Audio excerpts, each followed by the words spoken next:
नमस्कार मित्रमैत्रिणींनो, जर तुम्हाला आपल्या चॅनलवरच्या कथा आवडत असतील तर लाईक करत जात जा आणि चॅनलला सबस्क्राईब करून बाजूची घंटी दाबा आणि ऑलवर सेट करा. म्हणजे जेव्हा जेव्हा मी नवीन व्हिडिओ किंवा कोणतीही नवीन पोस्ट अपलोड करेन तेव्हा ती सगळ्यात आधी तुमच्यापर्यंत पोहोचेल. धन्यवाद. तर वळूया आपल्या कथेच्या पुढच्या भागाकडे. अमितने इन्स्ट्रक्शन्स दिले तसे पटकन तो दगड पूर्णच्या पूर्ण उचलून दुसऱ्या बाजूला ठेवला गेला. आणि काय आश्चर्य, त्या दगडाच्या खाली एक भुयार होतं ज्याला पायऱ्या होत्या. ते बघूनच सगळ्यांना हायसं वाटलं. म्हणजे फायनली आपल्याला जागा सापडली होती म्हणून. पण अमित मात्र आता अस्वस्थ झाला होता, कारण जर इतक्या तासांपासून त्याची बायको आणि मुलं इथे असतील तर त्यांची काय अवस्था झाली असेल, हीच भीती त्याला सतावू लागली होती. पण क्षणाचा विलंब न लावता त्याने आता धाव घेतली आणि तो त्या पायऱ्या उतरून खाली आला. पण जसा तो खाली आला त्याच्या अंगातून जणू त्राणच निघून गेलं. समोरचं दृश्य पाहूनच भीतीने त्याचं अंग थरथर कापू लागलं. आता पुढे. समोरचं दृश्य बघूनच तिथे हजर असलेला प्रत्येक माणूस स्तब्ध झाला होता.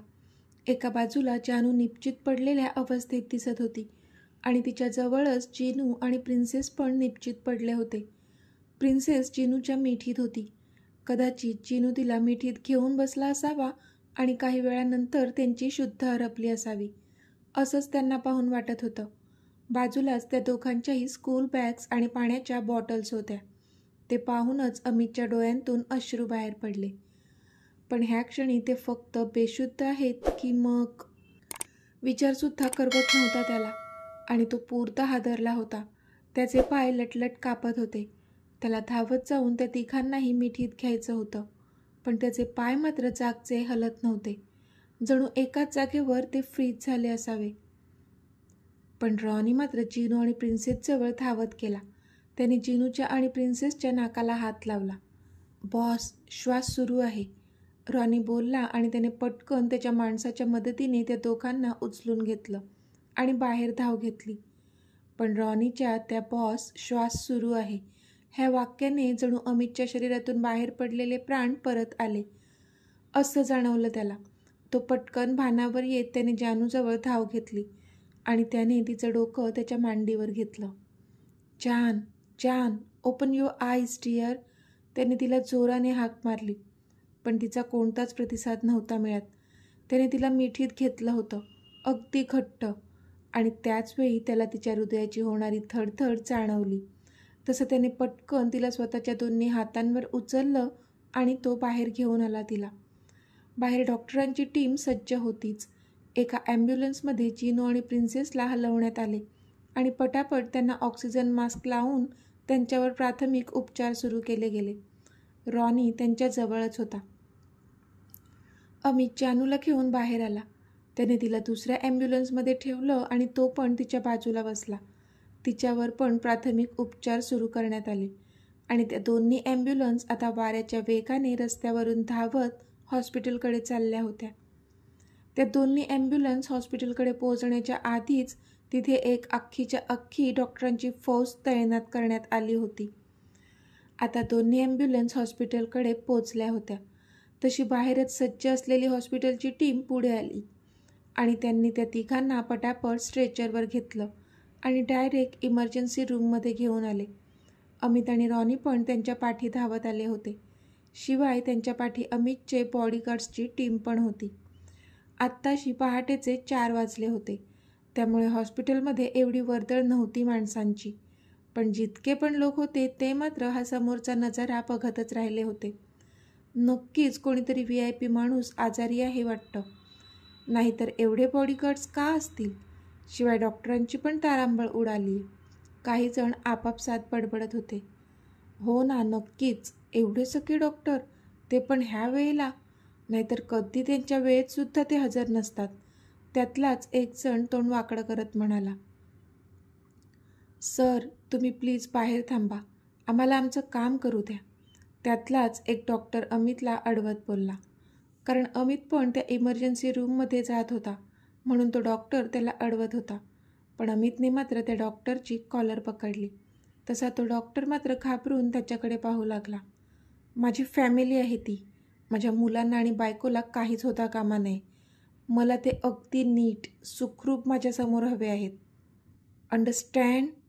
अमित रागातच बोलला. त्याच्या डोळ्यात राग, भीती, काळजी सगळं काही होतं. आता त्याच्या मनाची अवस्था काय झाली असेल ते तर त्याला पण कळत नव्हतं. पण त्याचा हा पावित्र्य पाहून तो डॉक्टर मात्र चांगलाच तंतरला. Yes yes sir, we will try our level best, तो डॉक्टर बोलला. नो ट्राय, प्रयत्न नको आहेत मला. मला माझी फॅमिली सुखरूप माझ्या नजरेसमोर हवी आहे. I want results. अमित त्याच्या डोळ्यात खोलवर बघत बोलला. तसा त्या डॉक्टरने भीतीने एक औंढा गिळला. हो सर, आम्ही वाचवू त्यांना, तुम्ही काळजी नका करू, प्लीज शांत व्हा, तो डॉक्टर घाबरतच बोलला. तसा अमितने त्याची कॉलर सोडली. बॉस प्लीज तुम्ही बसून घ्या, रॉनी अमितला बोलला आणि त्याने नजरेनेच डॉक्टरला तिथून निघून जाण्याचा इशारा केला. तसं तो डॉक्टर चेहऱ्यावरचा घाम पुसत आत निघून गेला. बॉस, बरं वाटेल त्यांना, तुम्ही काळजी नका करू, शहरातले बेस्ट डॉक्टर आहेत त्यांच्याजवळ, रॉनी त्याला दिलासा देत बोलला. तसा कधीपासून अस्वस्थ झालेला अमित उठला आणि त्याने रॉनीला गच्च मिठी मारली.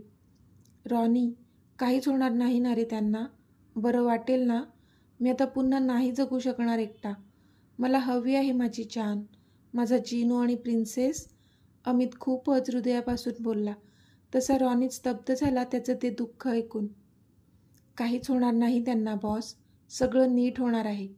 जान्हवी मॅम तर किती स्ट्रॉंग आहेत आणि मुलं तर तुम्हा दोघांचं कॉम्बिनेशन, मग विचार करा ते किती जास्त स्ट्रॉंग असतील.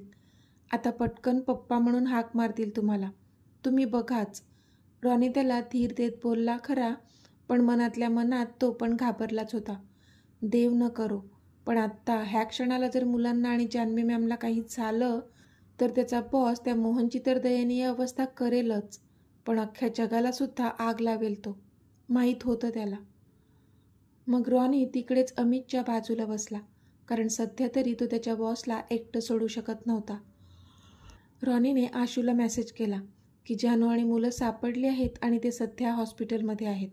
पण रॉनीने खूप समजवल्यानंतरसुद्धा आशू हट्ट करून राहिली की तिला पण त्यांना पाहायचं आहे. म्हणून मग रॉनीने ड्रायव्हरसोबत तिच्यासाठी गाडी पाठवली आणि तिला इथे आणायला सांगितलं.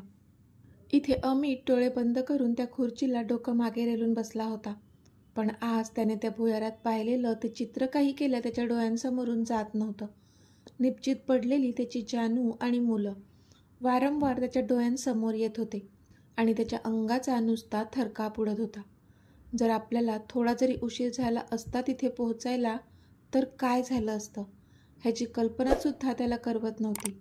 विचार करूनच त्याने डोळे कच्च मिटले आणि डोळ्यांतले अश्रू त्याच्या गालांवरून खाली ओघळले. आय एम सॉरी जान, I am sorry Jinu princess, पप्पाला उशीरच झाला पोहोचायला म्हणून तुम्हाला इतका त्रास सहन करावा लागला. आय एम सॉरी, तुम्हाला काही झालं तर मी स्वतःला कधीच माफ नाही करू शकणार. अमित मनातल्या मनातच त्यांची माफी मागत होता. पण अचानक त्याच्या त्या अश्रू असणाऱ्या डोळ्यांतून तो आग ओकू लागला. मोहन राज्याध्यक्ष, तू तर आता गेलाच, माझ्या मुलांना आणि जानला त्रास दिलास तू, आता तू बघशील हा अमित राज्याध्यक्ष काय करतो, अमित रागातच बोलला. पण त्याच्या मनात मात्र जाळ उठला होता त्या मोहनसाठी, ज्याने त्याच्या फॅमिलीची ही अवस्था केली होती. पण आता सकाळपासून थकल्यामुळे त्याचे डोळे आपोआपच मिटले गेले आणि तिथेच बसल्या बसल्या त्याला झोप लागली. रॉनी, रॉनी, आशूचा आवाज रॉनीच्या कानांवर पडला. तसं त्याने तिला हातानेच शांत राहण्यास सांगितलं, कारण त्याच्या बॉसचा डोळा लागला होता आणि थोडं तरी त्याला आराम मिळावा असं मनापासून वाटत होतं त्याला.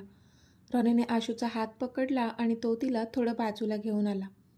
रॉनी, कशी आहे जानू आणि जिनू आणि प्रिन्सेस, आशूने रडवेल्या आवाजात विचारलं.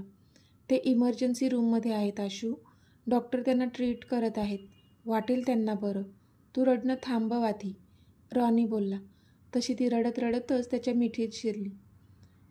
काय होऊन बसलं हे, किती खुश होती जानू, आज अमित तिला घरी घेऊन जाणार होता म्हणून, आणि आत्ता ती अशी निपचित पडली आहे, आशू रडतच बोलली. सगळं नीट होईल, डोंट वरी, तो तिच्या डोक्यावरून हात फिरवत बोलला. तशी ती शांत झाली. तू इथेच बस, मी आहे बॉसजवळ. सध्या मला त्यांना सांभाळावं लागेल, ओके?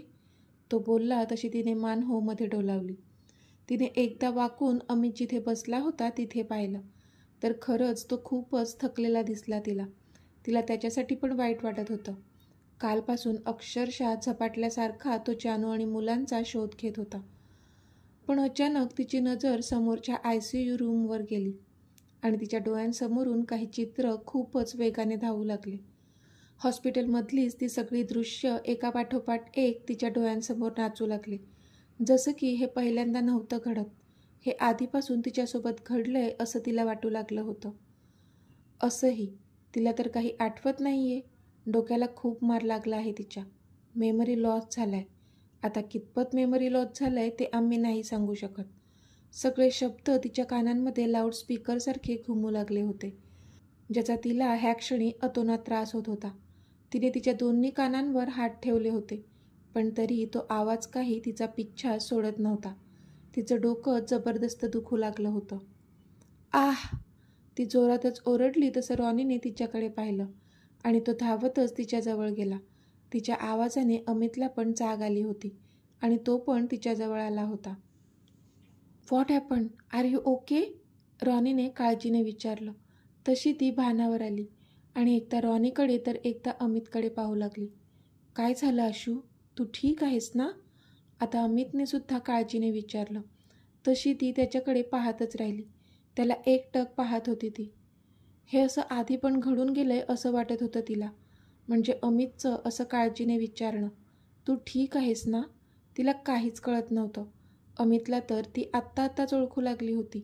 मग ह्याआधी पण तो मला असं काही बोलला असेल असं का मला वाटतंय? ती आता पुरती गोंधळली होती. आशू! रॉनीने पुन्हा तिला आवाज दिला. तशी ती भानावर आली. Yes, I am okay. मला जानूची आणि मुलांची काळजी वाटत होती म्हणून मी पॅनिक झाले होते. आय एम सॉरी, ती खाली मान घालून बोलली.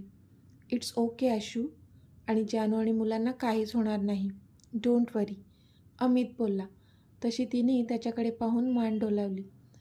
ते सगळे आधीच एवढे डिस्टर्ब होते आणि आता आपली ही अवस्था सांगून तिला पुन्हा त्यांना त्रास नव्हता द्यायचा, म्हणून ती शांत बसली. सगळेजण तिथेच बाहेर बसले होते. इतक्यात डॉक्टर बाहेर आले. तसा अमित धावतच त्यांच्याजवळ गेला. डॉक्टर? अमित एकटक डॉक्टरकडे पाहत होता. मिस्टर राज्याध्यक्ष, आम्ही आमच्या परीने पूर्ण प्रयत्न केले आहेत, पण तुमच्या मिसेस आणि तुमची मुलगी आमच्या उपचारांना प्रतिसाद देत नव्हत्या. पण तरीही आम्ही आमचे प्रयत्न केलेत आणि त्यांना यशसुद्धा आलं आहे. पण अजून काही तास लागतील त्यांना शुद्ध यायला. आणि हो, तुमचा मुलगा खूप स्ट्रॉंग आहे. तो शुद्धीवर आला आहे. थोड्याच वेळात आम्ही त्यांना दुसऱ्या वॉर्डमध्ये शिफ्ट करू. मग तुम्ही भेटू शकता त्यांना. ते सिनियर डॉक्टर बोलले तसं अमितच्या डोळ्यात अश्रू तर ओठांवर स्माईल आली. त्याने त्या डॉक्टरांसमोर त्याचे दोन्ही हात जोडले. Thank you so much doctor, Amit हात जोडून बोलला. तसं त्या डॉक्टरांनी त्याच्या दोन्ही हातांवर हात ठेवला. It's my pleasure sir, take care, तो डॉक्टर हसून बोलला आणि तिथून जाणार तोच एक नर्स बाहेर आली. डॉक्टर, मुलीला पण शुद्ध आली आहे, ती नर्स बोलली. तशी अमितच्या चेहऱ्यावर स्माईल आली.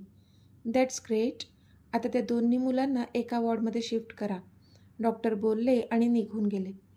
अमितने रॉनी आणि आशूकडे पाहिलं तर त्या दोघांच्याही चेहऱ्यावर स्माईल होती. अमित आता त्या छोट्याशा काचेतून त्या इमर्जन्सी रूममध्ये पाहत होता, तर समोर त्याची जान एकदम निश्चित झोपलेली दिसली त्याला. तिच्या हाताला सलाईन लावली होती. तिला तसं पाहून त्याच्या डोळ्यांतून एक अश्रू बाहेर आला. तो ते दार उघडून आत जाणार तोच.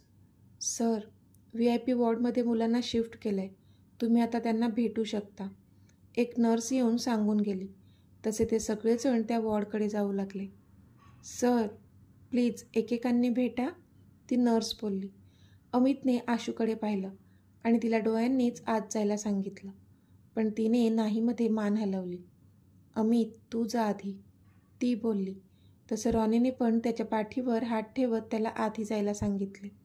अमितने डोळ्यांतले अश्रू पुसले आणि तो आत गेला. ती एक प्रशस्त VIP रूम होती. 2 नर्स होत्या तिकडे.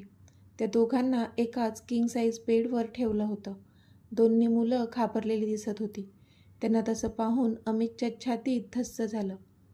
चिनू, प्रिन्सेस, त्याने हाक मारली तशी त्या दोघांची नजर ताराजवळ गेली आणि आता दोघांच्याही चेहऱ्यावर स्माईल आली होती त्याला पाहून.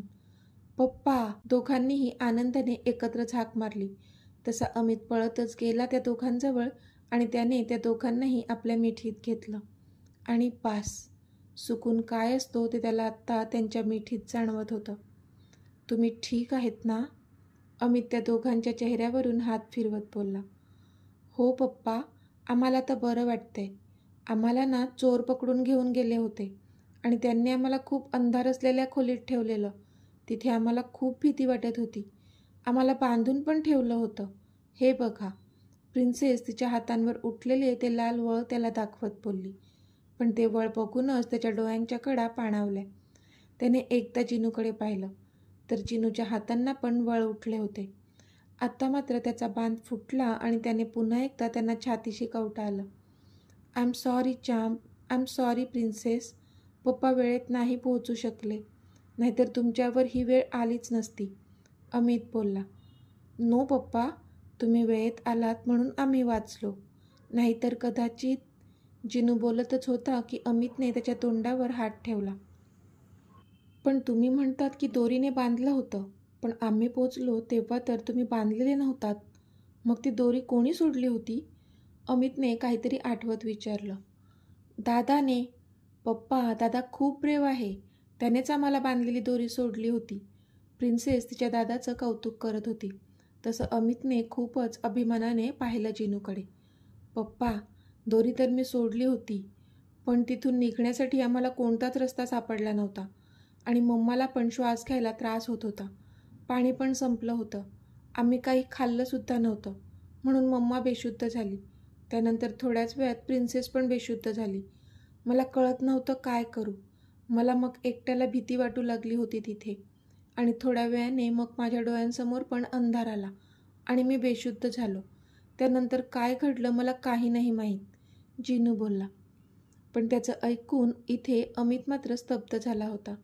म्हणजे एवढासा त्याचा पोरका आणि हिंमत केवढी तर आभाळा एवढी होती त्याच्यात. त्याला खूप जास्त अभिमान वाटला त्याचा त्या क्षणी. Jinu, I am very proud of you champ, Amit त्याची पाठ थोपटत बोलला. त्याच्या मुलाबद्दल अभिमान तर वाटत होता त्याला, पण त्यांची झालेली ती अवस्था पाहून कैक पटीने राग दाटून आला होता त्याच्या डोळ्यात त्या मोहन राज्याध्यक्षासाठी.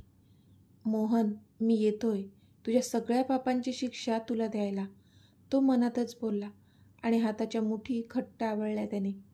इतक्यात एक नर्स आत आली. तिच्या हातात जेवणाची प्लेट होती. एक्सक्यूज मी सर, ती नर्स बोलली तसा अमित बेडवरून उठून बाजूला झाला. जिनू, प्रिन्सेस, तुम्ही आता जेवून घ्या. तुम्हाला भूक लागली आहे ना? अमित बोलला. पप्पा, पण मम्मा कुठे आहे? जिनूने विचारलं. मम्मा बाजूच्या वॉर्डमध्ये आहे. तिला पण आपण इथेच शिफ्ट करूया, ओके? अमित हसून बोलला. तसं जिनू आणि प्रिन्सेसच्या ओठांवर पण स्माईल आली. ओके पप्पा, जिनू बोलला. मी आहे बाहेर. मी आशू मासीला पाठवतो आत. तुम्ही जेवून घ्या, ओके? अमित बोलला आणि तिथून बाहेर निघून गेला आणि त्याने आशूला आत जायला सांगितलं. आता त्याची नजर त्या बाजूच्या इमर्जन्सी रूमवर गेली, जिथे जानूला ठेवलं होतं. तिची अवस्था पाहूनच त्याच्या शरीरातून प्राण निघून गेले होते. कधी एकदा तिला आपण पाहतो, कधी एकदा तिला शुद्ध येते आणि आपण तिला आपल्या मिठीत घेतो असं झालेलं त्याला. तसा तो फास्ट चालत त्या रूमच्या दिशेने गेला, तिच्या ओढीने. तर मित्रमैत्रिणींनो, आजचा भाग तुम्हाला कसा वाटला ते मला कमेंटमध्ये सांगा आणि जर आवडला असेल तर व्हिडिओला लाईक करा, शेअर करा आणि चॅनलला सबस्क्राईब करून बाजूची घंटी नक्की दाबा. चला तर भेटूया आपल्या पुढच्या भागात. तोपर्यंत धन्यवाद.